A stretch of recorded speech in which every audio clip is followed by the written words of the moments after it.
Bom, agora nós chegamos na parte onde nós vamos estudar os espaços meníngeos da medula espinhal. Para que nós possamos estudar os espaços da meninge, nós temos primeiro que identificar as meninges, né? Que nós temos então aqui nessa imagem, mas a parte mais externa, nós temos então a meninge chamada de dura mater. Um pouco mais abaixo da dura mater e no nível intermediário, nós temos a aracnoide. E abaixo da aracnoide nós temos então a pia mater, que está aqui em contato com a medula espinhal e é a camada mais interna, né, que recobre todo o sistema nervoso. Então, pessoal, aqui em mais detalhes nós temos então que a meninge mais externa, que envolve a medula espinhal, é a dura mater. Ela é espessa e resistente, formada por muitas fibras colágenas.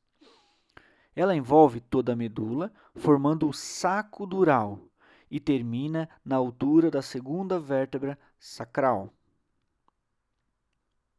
A aracnoide, aqui indicada pela flecha azul, é um envoltório médio disposta entre a dura mater e a pia mater. Ela compreende um folheto justaposto à dura mater e trabéculas que unem este folheto à pia mater. E por fim nós temos a pia mater, aqui apontada pela flecha verde. É a meninge mais interna e ela adere intimamente ao tecido nervoso da superfície da medula espinhal, como a gente pode observar aqui e como nós também observamos na figura anterior. Agora novamente, e para fixar ainda mais, vamos olhar agora as meninges da mais externa para a mais interna, onde nós temos a meninge dura mater. Em seguida, nós temos em azul a meninge aracnoide. E por fim, então, nós temos a meninge pia mater. Agora vamos também identificar os espaços meníngeos que essas meninges formam, que essas membranas vão então produzir. Então nós podemos observar o primeiro espaço, que é chamado de espaço epidural, tá? Que é um espaço chamado de epidural ou extradural. Ele está aqui, então, destacado pela flecha preta. Pessoal, por favor, identifiquem ele aqui. E aqui ela está aparecendo, a flecha está em branco, aqui mais à direita da figura, lá em cima. Ela está, então, situada entre a dura mater e o periósteo. Então, é um espaço que está acima da dura mater. Tá? Então, a gente pensa assim, antes de chegar na dura mater já é esse espaço. Tá? Então, entre a dura e o periósteo do canal vertebral. Nesse espaço, ele contém tecido adiposo e um grande número de veias, tá, pessoal? A gente já vai ver na sequência uma tabela para identificar bem esse conteúdo, mas já vamos, a partir de agora, já identificar essas estruturas que são bem importantes. Então, o segundo espaço, nós temos um espaço subdural, que aqui a gente pode visualizá-lo por essa flecha em rosa. Ele está situado entre a dura mater e a aracnoide e é uma fenda estreita que contém pequena quantidade de líquido, mas suficiente apenas para evitar a aderência da parede dessas duas meninges, né, que é a dura mater e a aracnoide. Por fim, nós temos o espaço mais importante, que é chamado então de espaço subaracnoídeo. Pessoal, escrevam várias vezes esse nome no caderninho de vocês e marquem esse nome, espaço subaracnoídeo, porque esse espaço, ele está aqui indicado pela flecha lilás, ele é o mais importante e contém uma grande quantidade de líquido cerebroespinal ou líquor. E logo mais à frente nós já vamos discutir mais sobre ele, como é que são as intervenções clínicas a partir desse espaço que tem bastante quantidade de líquido, chamado de espaço subaracnoídeo.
Então, pessoal, aqui a gente vai falar um pouco da anestesia, né, nos espaços meníngeos. Então, a gente tem lá dois tipos de anestesias que a gente vai abordar aqui nesse slide. Então, assim, as anestesias nesses espaços, né, elas são bem interessantes porque a introdução de anestésicos, né, nos espaços meníngeos da medula, de modo então a bloquear as raízes nervosas que os atravessam, constitui então um procedimento de rotina na prática médica, né? Sobretudo em cirurgias das extremidades inferiores, né? Então, cirurgias do períneo, da cavidade pélvica e em algumas cirurgias abdominais também.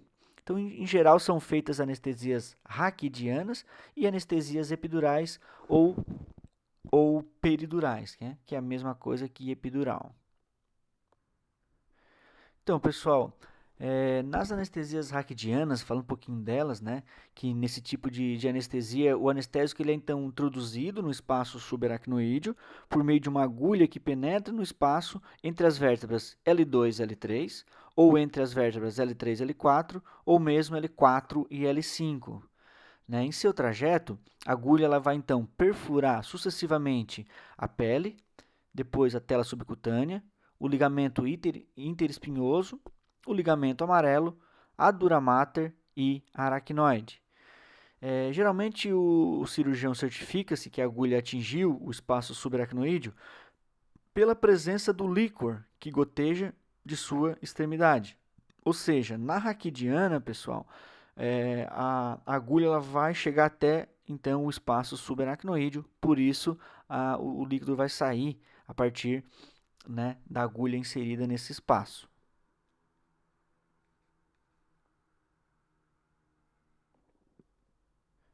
E falando um pouquinho agora das anestesias epidurais ou peridurais, né?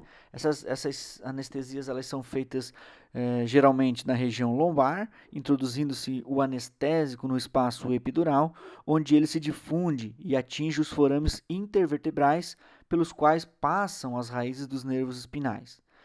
Então, confirma-se que a ponta da agulha atingiu o espaço epidural quando se observa uma súbita baixa de resistência, indicando que ela acabou de perfurar o ligamento amarelo.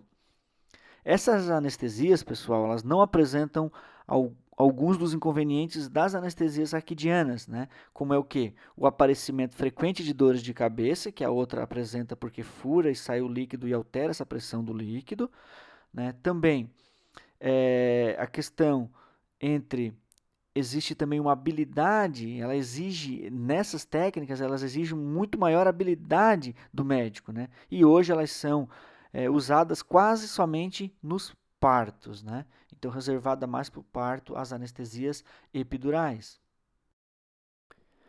Bom, pessoal, nesse slide eu trago ele apenas para mostrar para vocês aqui uma estrutura na coluna, para mostrar onde geralmente é feita, né, a inserção da agulha numa anestesia epidural. Então vejam que ela vai chegar na dura mater, ali vocês vejam a medula coberta pela dura mater, ali está a dura mater um pouco mais escurinha, né, cobrindo toda a medula, a gente vê ali os gânglios, né, saindo da medula espinal, ele está mais em amarelo, ali em laranja, saindo da medula espinal. Então é nessa região, próximo do gânglio ali, que é liberada o anestésico sem furar a dura mater, né? Então essa é a anestesia epidural ou extradural, né? Ou peridural que está em volta, mas não fura, certo? Só para a gente identificar aqui nessa figura de neuroanatomia.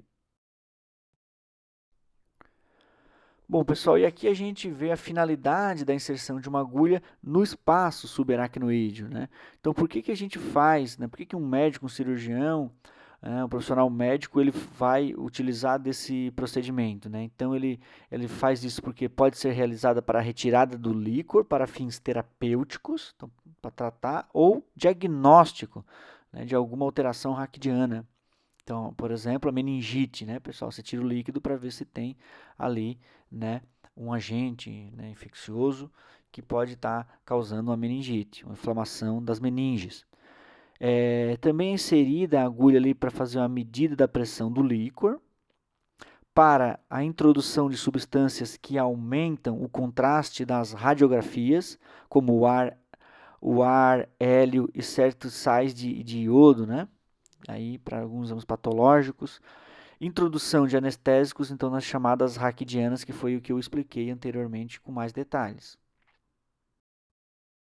Bom, pessoal, então aqui a gente vai falar um pouquinho do líquor, né, ou líquido cerebroespinal, né, como eu falei para vocês, ele circula então ao redor da medula espinal, a gente pode ver ali nessa figura abaixo, ele circulando, tem a região que ele circula, nesse espaço subaracnoídeo, que ele está na medula, por toda a medula espinal, depois ele chega ali ao tronco cefálico, vai na toda a parte do encéfalo, parte do telencéfalo e vem pela parte posterior, né? Então a gente vê que o conceito dele é um líquido aquoso, né, e incolor, que ocupa o espaço subaracnoídeo e as cavidades ventriculares. Tudo isso a gente vai ver nas aulas mais para frente. Todos esses ventrículos nós vamos estudando, né, agora cada estrutura que a gente vai avançando nesse estudo, tá? Então a gente vai ver todas essas cavidades ventriculares com bastante detalhes. Então a sua função é de proteção, e formando então um coxim líquido. Então esse coxim líquido quer dizer que o cérebro ele não está em contato com os ossos do crânio, ele está nesse coxim líquido produzido pelo líquido. Então quando você tem uma pancada, um trauma no osso do crânio, na cabeça, esse trauma ele é absorvido, grande parte desse trauma é absorvido nesse líquido que está então banhando, né, todo o cérebro, está em íntimo contato com o nosso cérebro e medula espinal. E aí nós podemos observar então algumas características bem importantes desse líquido, né? Então a gente pode observar que ele tem uma pressão de 5 a 20 centímetros de água, que a formação dele não é apenas um filtrado, mas é sim um processo de secreção, que é um transporte ativo de sal, né, que é NaCl, pelo epitélio ependimário, principalmente nos plexos corioides. Então a gente vê que o plexo corioide é a estrutura que produz esse líquido. A gente vai ver plexo corioide em várias regiões, dentro da medula espinal, no canal central da medula espinal, a gente vai ver nos ventrículos laterais, nos ventrículos, no terceiro ventrículo, no quarto ventrículo. Então a gente vai ver isso mais para frente, tá, pessoal? Mas lembre que são os plexos corioides que produzem o líquido. Existe então uma produção de 0,3 a 0,4 ml por minuto ou 400 a 500 ml por dia, que é um valor estimado total de aproximadamente 100 a 150 ml. Mas como assim? Como que produz 400 e 500 e no final tem um volume total de 100 a 150? É porque esse líquido ele é produzido, mas ao mesmo tempo ele é absorvido. Tá? Então, se a gente pular ali a circulação, nós vamos ver o item em negrito, absorção. Então, no sangue, existe uma absorção de 4 a 6 vezes a taxa de formação. E essa absorção ela é realizada numa estrutura chamada vilosidades aracnoídeas ou granulações aracnoídeas. Eu tenho optado em chamar sempre de granulações aracnoídeas. Elas estão em várias regiões também, principalmente no crânio, né? E aí a gente tem lá na dura mater craniana essas granulações aracnoídeas, que é uma parte que vai sendo reabsorvendo esse líquido. Então, o líquido é produzido no plexo corioide e ele é absorvido nas granulações aracnoídeas. Esse líquido, então, ele circula, né? Então ele deixa as cavidades encefálicas, onde eles são produzidos, através dos forames laterais e mediano. A gente vai ver tudo isso, pessoal, não se preocupem. Então, para circular no espaço subaracnoide da medula espinal e encéfalo. É extremamente lenta, então, essa circulação, através da produção e absorção, e pulsação das artérias intracranianas. Então, assim que esse líquido circula. Tá, pessoal? Então, existe uma produção e uma absorção desse líquido, né? E a pergunta é, se ocorrer alguma alteração na produção desse líquido, se eu tiver algum tumor no plexo corioide que eu produzi muito esse líquido, o que pode acontecer? E por outro lado, se eu tiver uma compressão em cima das granulações aracnoídeas e eu tiver muita produção, um problema na absorção desse líquido, o que pode acontecer?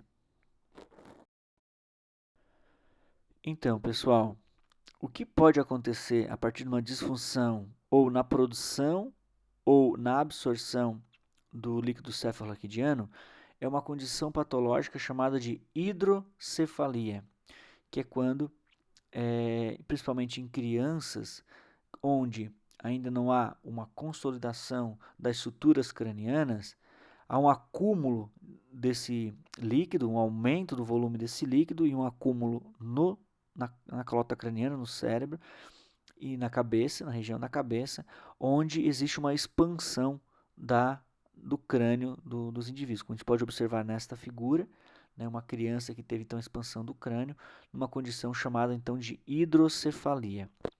O médico então ele pode fazer uma intervenção onde ele vai colocar um catéter para drenar todo esse líquido em excesso para o estômago desse paciente. E aí sim ele vai eliminando e vai voltando ao normal. Se esse procedimento não é realizado, isso com certeza pode levar à morte do indivíduo, né? Então, numa criança que tem toda essa resiliência ainda, que pode expandir, ainda isso pode ajudar a evitar a morte, né? Agora, no indivíduo adulto que já tem os ossos do crânio bem consolidados, não tem para onde expandir, um tumor que crescer nessa região, ele provavelmente pode levar à compressão de estruturas importantes do cérebro e levar então à morte do indivíduo. Certo, pessoal? Então essa é a condição patológica de uma alteração de todo esse sistema de ventrículos, de circulação de líquido cérebro-espinal.